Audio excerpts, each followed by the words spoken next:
Bom, pois hoxe empezamos en Samos, na Capela do Ciprés, a capela románica é onde estuvo o mosteiro orixinal e basicamente fomos facendo un percorrido literario e cultural sin escocernos que é a nosa obriga moral e política e patriótica de Palestina e da nosa propia terra. E pois xa vimos que aquí os claroscuros do noso país siguen estando. A sombra do franquismo sigue en algúns sitios, a sombra do feudalismo, a sombra da represión, pero tamén a esperanza da liberdade. Os teixos e os cipreses irmanados. Un dos seus últimos, que además adicoulle 3 anos antes de morrer,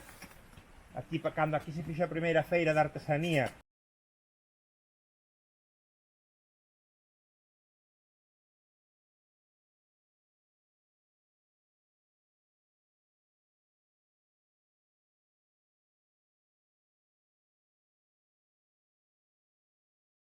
É dicir que ás veces os personaxes Pois eu coñecín por primeira vez un pedazo de muralla, un anaco de muralla que teñen aí alto medieval, que eu non sabía da súa existencia, sabía claro, de San Salvador, porque aí aparece parte da novela que eu vim presentar aquí, unha das novelas da primeira parte da triloxía, e a min invitastesme a falarvos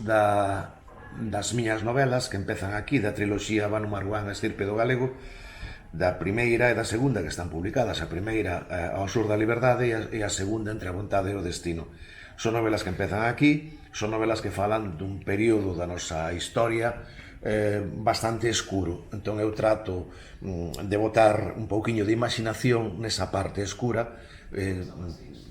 digamos, con moita documentación, con moita imaginación, e trato de que a xente lea sobre o que fomos nós, do que foi o noso reino, do que foi Galicia naquela altura, a través dun relato histórico, que pretendo que sexa animado, divertido, etcétera.